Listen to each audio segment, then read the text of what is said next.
नक्सली लगता है आगे की तरफ बढ़े हैं अभी। कुछ इस तरीके की खबरें मिल रही है कि यहाँ पर शायद कोई मूवमेंट हुआ है।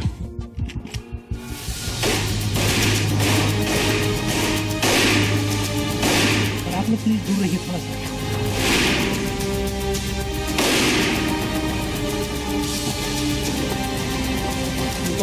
राइट से पूरा कॉर्डन करो। बताया जा रहा है कि नक्सली यहाँ से दूर पर है और बीएसएफ की टुकड़ी उसी तरफ आगे बढ़ रही है।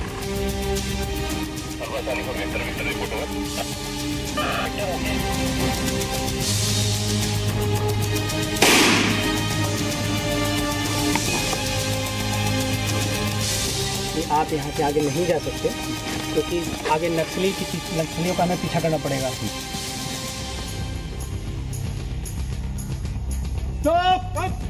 Okay alpha 2 carry on. एक कलवर्ट के पास सर्च करने के दौरान एक सस्पेक्टेड आईडी होने का खतरा है। ओवर। ये 2 आदमी।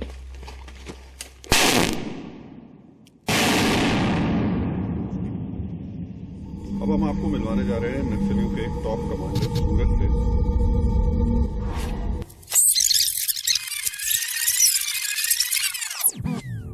पार्टी तैयार है?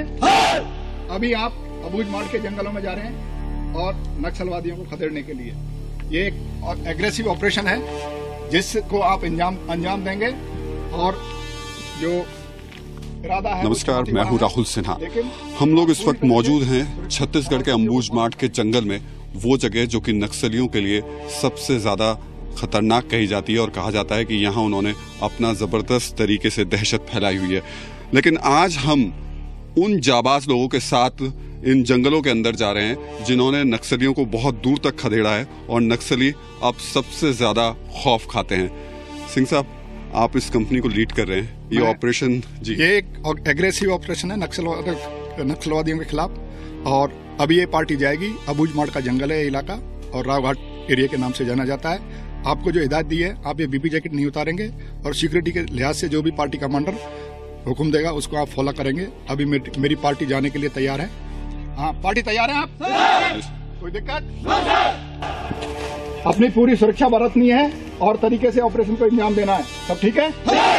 ये ऑपरेशन सुबह के ठीक 7 बजे नक्सलियों के गढ़ कहे जाने वाले अम्बुज मार्ग के घने जंगलों में शुरू हुआ।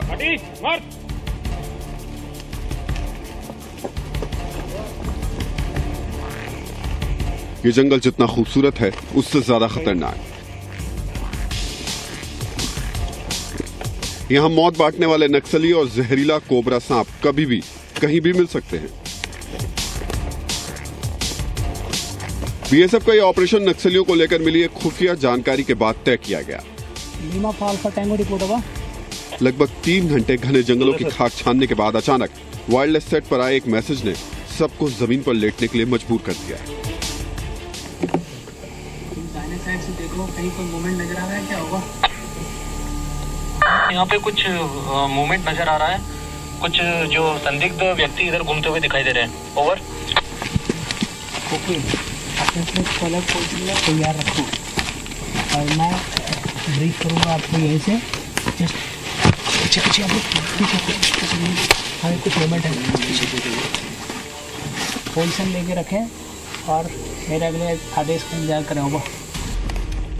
हमें हिदायत दी गई कि अब बैठकर या लेटकर कुहनी के सहारे आगे बढ़ना है।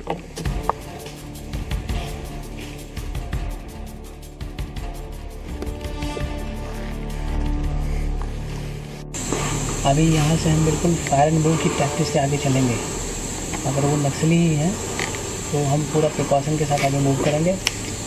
मैं बाएं फ्लैंक में रहूँगा और रिस्टर राइट फ्लैंक में रहेगा। जब मैं आगे जाऊँ तो मुझे कवर करेगा। होगा प्रिकॉशन होगा।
कुछ इस तरीके की खबरें मिल रही है कि यहाँ पर शायद कोई मूवमेंट हुआ है, उसी को लेकर के पोजीशन ली गई है।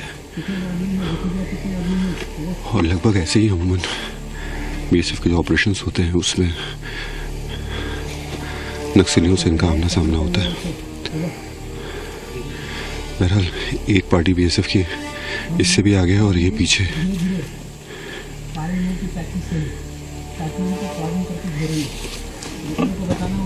उसको घेरने की कोशिश करेगा होगा। यहाँ पे फायर हो सकता है इसलिए क्योंकि आप लोग थोड़ा सा पीछे ही रहे, क्योंकि आगे नक्सलियों की कुछ खबर है और अचानक कभी फायर हो सकता है। आपकी सुरक्षा जो है दिक्कत हो सकती है, इसलिए आप लोग प्लीज़ पीछे ही रहते हो।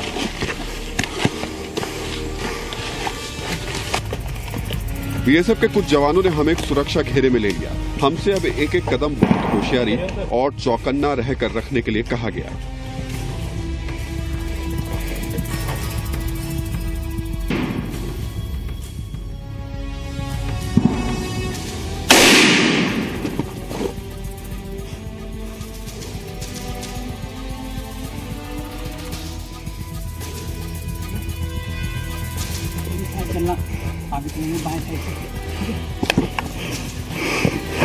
और आप लोग प्लीज दूर रहिए थोड़ा सा, फायर चल रहा है, कुछ भी हो सकता है।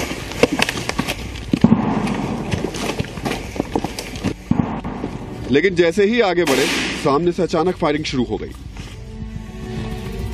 बताया जा रहा है कि नक्सली यहाँ से दूर पर हैं और बीएसएफ की टुकड़ी उसी तरफ आगे बढ़ रही है और कोशिश है उनको पकड़ने की। हालांकि इससे पहले कुछ दिन पहले बीएसएफ ने कुछ नक्सलियों को उनके हाथ में आए भी हैं। अब देखते हैं कि ये जो आवाज़ें आ रही हैं ये कितनी दूर से हैं और ज़रा ये फायरिंग खत्म हो तो उसके बाद पूछें क्या स्थिति है। हालांकि बीएसएफ की पार्टी यहाँ जगह जगह इस वक्त मौजूद है, कई कंपनी उनकी और भी इस वक्त काम कर रही हैं इस ऑपरेशन में। इसके बाद तो ऐसा लगा जैसे इस जंगल में हर तरफ गोलियों की बरसात हो रही है।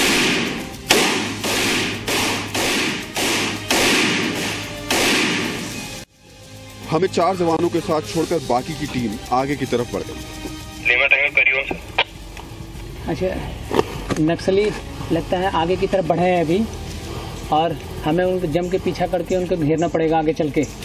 तो यहाँ से लड़ाई थोड़ी मुश्किल हो जाएगी और हमें टैक्टिकली सारे प्रिकॉशंस लेके चलना पड़ेगा। ओवर। लगता है इन्होंने यहाँ से हाइड आउट लगा रखा था, इसमें कुछ कोटेक्स वायर है, एक टीएनटी स्लैब है और भी कुछ चीजें दिखाई दे रही हैं सर यहाँ पे। और कोई बात नहीं, हमें उनको पकड़ना है।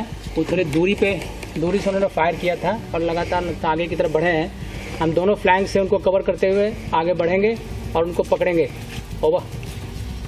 सर आपका आदेश होगा सर सर्च पार्टी को बुलाने सर, यहाँ पे बाकी कार्रवाई सर्च करता रहेगा सर, अपनी पार्टी आगे बढ़ती रहेगी सर ऑपरेशन के लिए। Over sir.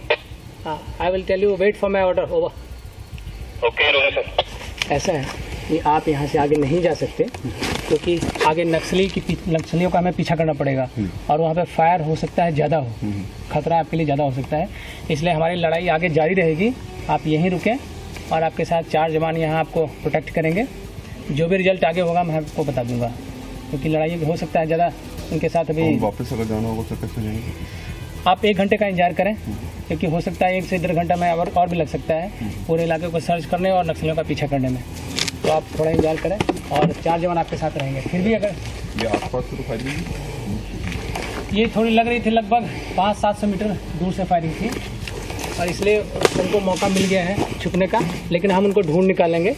लगातार ऑपरेशन हमारा जारी रहेगा अभी, लेकिन आपकी सुरक्षा की हमें चिंता है, इसलिए हम 4 जवान यहाँ छोड़ के जाएंगे और आप वो आपको प्रोटेक्ट करेंगे यहाँ पर।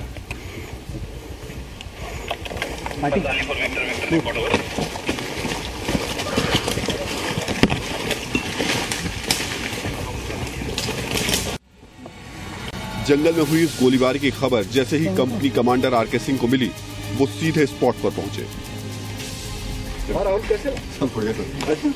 ठीक ठाक रहा। ये तो हमारा डेली का ऑपरेशन है, रूटीन ऑपरेशन है, एग्रेसिव ऑपरेशन था नक्सल के खिलाफ, और ये चलता रहता है निरंतर। अच्छा, ये क्या डेली आपका इसी तरीके से? हाँ, डेली हमारा डोमिनेशन कंटिन्यूस चलता रहता है। कभी वो डे एंड नाइट का होता है, कभी डिमाइनिंग के लिए होता है, और कभी जो 2 days और 2 nights का भी होता है। तो ये रूटीन है। तो अभी जो पार्टी गई है ये कब तक वापस लौट कर आ जाएगी? ये पार्टी को जो टाइम दिया हुआ है उसमें अपना रूट दिया हुआ है, अपने टास्क को पूरा सर्च करते हुए चलेगी। पूरा सर्च करके। मैं ये जानना चाह रहा हूँ सर आपसे कि ये एरिया जो है खासतौर से स्पेसिफिक जहाँ हम खड़े हुए हैं, ये नक्सलाइट्स के लिए क्यों वो इस पर अपना होल्ड के या कब्जा खत्म नहीं करने देना चाह रहे, क्या वजह? ये जो नक्सलाइट थे बेसिकली, ये लोकेशन है आप देख रहे हैं सामने, ये रावघाट एरिया है, और यहाँ पर भिलाई स्टील प्लांट के लिए यहाँ से आयरन ओर की सप्लाई होनी है।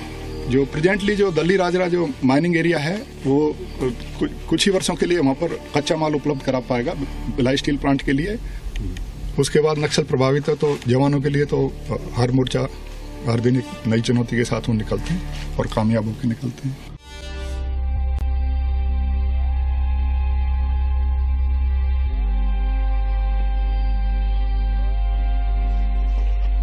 अबुझमाड़ के जंगलों में नक्सलियों की गोली और जमीन में छिपी लैंडमाइन हमें कभी भी अपना निशाना बना सकती है।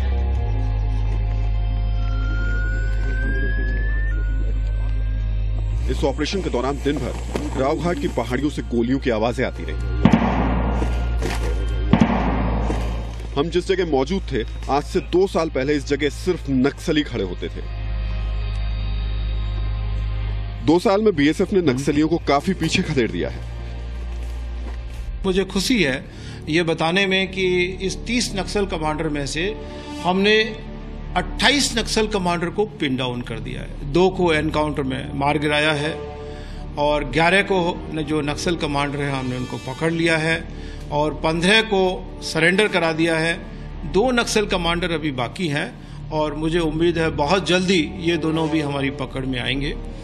ये 28 नक्सल कमांडर हमारे पास होने से मैं ये कह सकता हूं कि अभी हमें यहाँ पे ऑपरेशन करना आसान हो गया है। लेकिन देश में आजादी की 67वीं सालगिरह के जश्न के बीच ये सुनकर आप हैरान रह जाएंगे कि हम जिस जगह पर घूम रहे थे उससे कुछ दूरी पर आज भी हिंदुस्तान का कानून नहीं चलता। अबुझमाड़ से गढ़चिरौली के बीच सैकड़ों किलोमीटर के इलाके में आज भी ना तो कोई पुलिस चौकी है और ना ही कोई सिक्योरिटी फोर्स। यहाँ आज भी नक्सलियों की सरकार चलती है। कौन इनके सिंपैथाइजर्स हैं, कौन इनको खबरें दे रहे हैं, कहां से हमारे लूप होल्स हैं, हम उसके ऊपर पूरा ध्यान रखते हैं ताकि हमारी खबरें उन तक न जाए। ये आपकी बात सही है कि इंटेलिजेंस इनका भी बहुत तगड़ा है, पर उनका ह्यूमन पे ज्यादा है। हमारी को जैसे बाहर निकलता हुआ देख लेते हैं या हमारी कार्रवाई को देख लेते हैं, उनको पास कर देते हैं। लेकिन अब लोगों में इतना विश्वास आ गया, उनको बीएसएफ के ऊपर फेथ आ गया है, अब वो इस तरह की खबरें हमारे बारे में नक्सल को बहुत कम बताते हैं। नक्सलियों को जड़ से खत्म करने के मकसद से इन जंगलों में बीएसएफ रोजाना कम से कम 6 ऑपरेशन करती है। हम जिस टीम के साथ ऑपरेशन में शामिल थे वो करीब 4 घंटे के सर्च ऑपरेशन के बाद वापस लौट आई। चलिए, तो लगता है ये ऑपरेशन अब खत्म हो चुका है और वापस वो सारे लोग आ रहे हैं। देखते हैं वो क्या बताते हैं और यहीं से हमको अब आगे की तरफ बढ़ना भी है कि वो क्या क्या चीजें इनको मिली थी। हम ये भी प्लीज थोड़ा 2 मिनट के लिए रुक जाइएगा। अभी ऑपरेशन से लौटे हैं, मैं जरा इनको चेक कर लेता हूँ, फिर मैं आपसे बात करता हूँ। प्लीज ठीक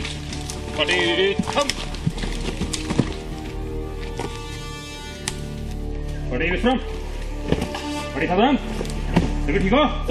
अभी अपने पोस्ट पे हाथ मारिए, पे हाथ मारिए, सभी कंट्रोल आइटम चेक करिए, सभी ठीक? शाबाश। पार्टी ठीक है? ठीक है। पार्टी सदान? Good morning sir. Party operation के बारे में चेक किए सर, सारे कंट्रोल आइटम चेक हुए हैं सर। आगे पार्टी आगे के आदेश के लिए तैयार है sir. Good morning sir. Party विश्राम। सबने अपना फिजिकली हथियार चेक कर लिया है? सबका हथियार ठीक है? कोई टूट फूट तो नहीं है? एमिनिशन सबके पूरे हैं? कंट्रोल स्टोर सब ठीक है? किसी को कोई इंजरी? कहीं चोट तो नहीं लगी किसी को? चलो शाबाश बहादुर जवानों, आपने ऑपरेशन बहुत अच्छा किया है और इस ऑपरेशन में हम सफल हुए हैं। आपका जो टैक्टिक्स, चलने का तरीका जंगल में, प्लस फायर एंड मूव का जो तरीका था वो बहुत ही आला दर्जे का था और इसी का नतीजा है कि हम नक्सलियों को पकड़ने में सफल हुए हैं। शाबाश, हम आगे भी इसी तरह का ऑपरेशन करते रहेंगे। और इसके बाद अभी हम वापस जो है टैक्टिकली मूव करके जाएंगे हेडक्वार्टर की तरफ। लेकिन हर एक ऑपरेशन में विड्रॉल सबसे मुश्किल काम होता है, जैसा कि आप सभी जानते हैं। अभी भी हम नक्सलियों के इलाके में हैं। विड्रॉल के दौरान हमें पूरी सुरक्षा रखनी है, क्योंकि अक्सर ऐसा देखा गया है कि विड्रॉल के समय ही नक्सली हमारे लिए कहीं रास्ते में एम्बुश लगाते हैं। तो रास्ते में पड़ने वाले किसी भी तरह के खतरे, जैसे कि आईडी या बूबी ट्रैप्स, इसका हम पूरा खास ख्याल रखेंगे। बिल्कुल कैजुअल नहीं होंगे, समझ गए? ठीक है। हमारा टैक्टिकल मार्च हेडक्वार्टर पहुंचने तक जारी रहेगा। पार्टी कमांडर खास इंश्योर करेंगे कि रास्ते में बिल्कुल स्लैकनेस नहीं आनी चाहिए। सभी तैयार हैं वापस चलने के लिए? Okay. Party commander take charge. Party सदन। Good morning sir. Morning. Party विश्राम। नक्सलियों के बारे में टीम को खुफिया जानकारी थी। बीएसएफ के पास इस बात की पुख्ता खबर थी कि नक्सलियों का टॉप कमांडर जयराम इन्हीं जंगलों में छिपा है। जयराम मोस्ट वांटेड नक्सली नेता गणपति का सिक्योरिटी कमांडो है। डीआईजी इंटेलिजेंस यूके नियाल ने ऑपरेशन शुरू करने से पहले ही साफ कर दिया था कि जब तक जयराम पकड़ा नहीं जाता ऑपरेशन जारी रहेगा। बीएसएफ के जाबाज जवानों के साथ इस घने जंगल में हमें 12 घंटे से ज्यादा का वक्त बीत चुका था।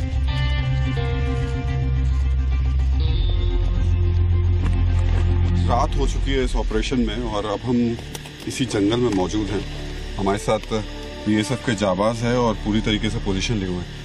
तो बताइए, रात तो हमारा तो खैर पहला एक्सपीरियंस है, आपको बड़ा अजीब सवाल पूछूंगा, डर नहीं लगता आपको? डर के ऊपर हमें विजय पानी पड़ती है, क्योंकि ट्रेनिंग में यही सिखलाया गया है कि कितने मुश्किल हालात हैं और उससे कैसे निपटना है। तो लगातार ऑपरेशन करके हमने इन डर पे विजय प्राप्त कर ली है। अच्छा, ये बताइए कि अभी भी पोजीशन लेने की क्यों जरूरत है? क्योंकि हम लोग देख रहे थे आपने काफ़ी इस जगह को सर्च किया है, उसके बाद आप यहाँ पर बैठे हैं। और क्या अब हम लोग रात भर यहीं रुकेंगे या फिर मूवमेंट हम करनी पड़ेगी? जी हाँ, जो हम लोग ऑपरेशन फ़िलहाल जो कर रहे हैं नक्सलियों के विरुद्ध, वो लगभग 48 से 72 घंटे तक चलता है और रात में हमें ज़्यादातर जंगलों में ही रहना पड़ता है। तो इस बार हम अभी फ़िलहाल हम उनके नक्सलियों के स्ट्रॉन्ग होल्ड के बीच में हैं और यहीं पे रात बिताने का प्रोग्राम है, क्योंकि इसके आगे जाना फ़िलहाल अंधेरे में ख़तरनाक है। रात में यहीं हम रुकेंगे और यहीं पे हम हार्बर लगाएंगे अपना रात्रि विश्राम के लिए। ऐसा तो नहीं कि आपकी लोकेशन वो लोग ट्रेस कर सकते हो, क्योंकि ट्रेस तो वो आपकी लोकेशन पता करते रहते हैं? नहीं, शाम को इसके पहले हम बगल वाली पहाड़ी पे थे, ताकि अगर वो देखना भी चाहें, देख भी लें, तो वो समझेंगे कि हम बगल वाली टेकड़ी पे हैं। लेकिन जैसे अंधेरा हुआ है हमने अपना पोजीशन शिफ्ट कर लिया है और शिफ्ट करके इस आइसोलेटेड प्लेस में आ गए हैं। काफी जगह खंगालने के बाद रात में एक जगह बीएसएफ के जवानों ने पोजीशन ले ली।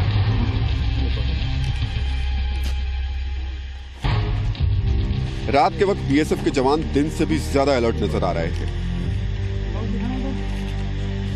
लेकिन दिन भर जंगलों की खाक छानने के बाद अब हमारा भूख से बुरा हाल था।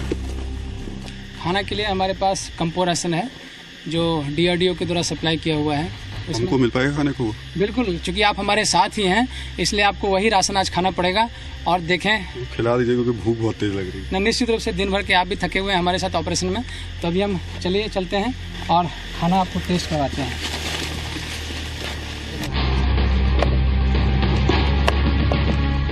खाने की व्यवस्था यहाँ पे की है। ये पैकेट फूड है ना? ये पैक्ड फूड है। उठाओ जरा, पैक्ड फूड डब्बा, ये पैक्ड फूड है।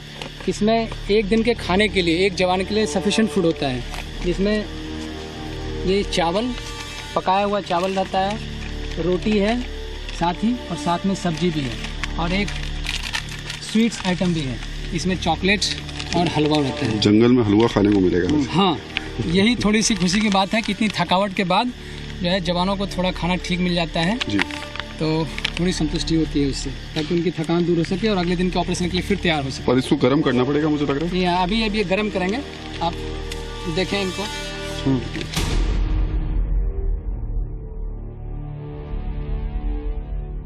ये देखिए, इसी में एक इम्प्रोवाइज जो है कुकिंग सिस्टम दिया हुआ है। ये चूल्हा है और इसके साथ कुछ वो नेफ्था बॉल्स हैं। अच्छा। जिसमें आग लगाने पर वो जलता है काफ़ी देर तक। और कितनी देर तक करना होगा? मुश्किल से 5 मिनट तक। 5 मिनट के बाद अंदर का कंटेंट गर्म हो जाएगा और खाने के लिए तैयार हो जाएगा। और उसी को खा के इनको काम चलाना है। साथ में इन्होंने जो वाटर बोतल में पानी लाया है, जो पिछले 24 घंटे पहले भरा था, उसी पानी से इनका अगले 48 घंटे तक काम करना है। गर्म कर दीजिए जल्दी से। बिल्कुल। अब आप तैयार हो जाइए हाथ में धो के और खाने की। अब तो जो है भूख वाकई लग रही है और भूख के साथ अब हमें इंतज़ार कल सुबह का भी है, क्योंकि इस ऑपरेशन को अब 24 घंटे हो चुके हैं और अब हम जिस जगह मौजूद हैं वहाँ जब आगे बढ़ेंगे तो वो काफ़ी स्ट्रॉन्ग होल्ड माना जाता है वहाँ नक्सलियों का।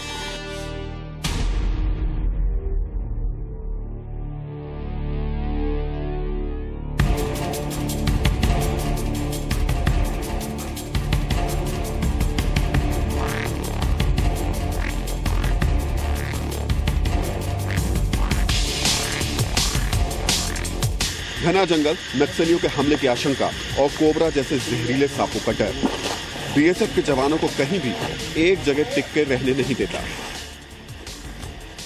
उनकी अलर्टनेस का अंदाजा आप इसी बात से लगा सकते हैं कि जिस जगह हमने रात का खाना खाया उसे अगले 15 मिनट में ही छोड़ना पड़ा। ऐसे ऑपरेशन में एहतियातन कोई टीम एक जगह पर आधे 1 घंटे से ज्यादा नहीं ठहरती। जगह छोड़ने के बाद हम सुबह का इंतजार कर रहे थे, लेकिन अगली सुबह थोड़ी ही दूर पर एक और मुसीबत हमारा इंतजार कर रही थी।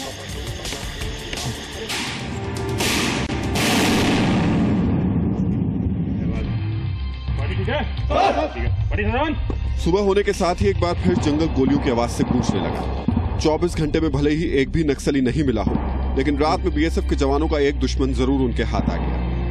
नक्सली हाथ में नहीं है, लेकिन बीएसएफ के जवानों का एक दुश्मन जरूर हाथ में आया है। यहाँ पर जंगल में सबसे ज्यादा बीएसएफ के लिए बड़ी चुनौती ये जहरीले सांप होते हैं और अमूमन यही इनके लिए मुश्किलें खड़ी करते हैं। कहाँ मिल गया आपको ये हम लोग गया था नक्सल ऑपरेशन ड्यूटी के लिए, वहाँ पे रात में नाइट स्टे किए थे, वहाँ पे हमारे को मिला था। अच्छा, तो ये आपको दिक्कत करते हैं? ये हमारे को ये दिक्कत करते हैं, नक्सल से ज्यादा इसे हम लोगों को डर रहता है। काटते रहते हैं? काटता है, और काटने के बाद में जंगल में हमारे को इतना मेडिकल का सुविधा कम मिलता है। चलिए, तो इसको अब आप क्या करेंगे? इसको अब उन्हीं के जगह में छोड़ रहे हैं। दुश्मन को छोड़ रहे हैं? दुश्मन को छोड़ देते हैं। चलिए ठीक है, तो छोड़ दीजिए इसको। अबूझमाड़ के जंगलों में सबसे ज्यादा घटनाएं सांप काटने की ही होती है, चाहे गांव के लोग हों या फिर बीएसएफ के जवान। कोबरा और पाइथर कभी भी इन पर अपना जहर उगल देते हैं। यही वजह है कि बीएसएफ ने इस घने जंगल में अपना एक छोटा सा अस्पताल भी बना रखा है। वैसे बीएसएफ का ये मेडिकल कैंप्स, इन चीज़ों का अगर देखा जाए तो ज़्यादा फर्स्ट एड और ये कोई रैंडम लोगों को भी ट्रीटमेंट किया जाता है। लेकिन यहाँ पर जो हम कर रहे हैं ये we have moved beyond first aid, जिसमें कई चीज़ों का life threatening serious patients, malaria patients और काफ़ी मतलब लाइफ थ्रेटनिंग सिचुएशन का पेशेंट हमने ट्रीट किया है। और इसमें लगभग 111 मलेरिया पेशेंट्स एडमिट हुए हैं, यहाँ से क्योर होके गए। अस्पताल का दूसरा फायदा भी है, नक्सलियों का डर छोड़कर अब गांव के लोग न सिर्फ बीएसएफ के डॉक्टरों से इलाज करा रहे हैं, बल्कि नक्सलियों के खिलाफ एकजुट भी होने लगे हैं। हम यहाँ शुरू में आए जून 2013 में, तो देखा कि यहाँ पर बहुत दूर दूर तक लोग अपने उपचार के लिए जाते हैं और बहुत ही अभावपूर्ण है और प्रॉपर ट्रीटमेंट भी नहीं ले पाते हैं। तो हमारे जो जनसंपर्क अभियान के तहत ये सिविक एक्शन के तहत ये कार्रवाई की जा रही है और इसमें पर क्वार्टर करीब 4 लाख की मेडिसिन हम देते हैं। इंडोर जो पेशेंट रह जाते हैं उनको हमारी तरफ से खाना दिया जाता है और करीब पहले फ्लो इनिशियल में लोग डरते थे, बहुत कम आते थे, मतलब पहले 6 महीने देखो तो उसमें 1001 पेशेंट होंगे, लेकिन जो बाद वाला जो वो है ट्रेंड, उसमें 4000 से ज़्यादा। खैर, इस सांप को छोड़ने के बाद अब नक्सली के टॉप कमांडर जयराम को पकड़ने का मिशन एक बार फिर शुरू हुआ, लेकिन कुछ कदम ही आगे बढ़े थे कि सबसे उल्टे पैर वापस भागना पड़ा।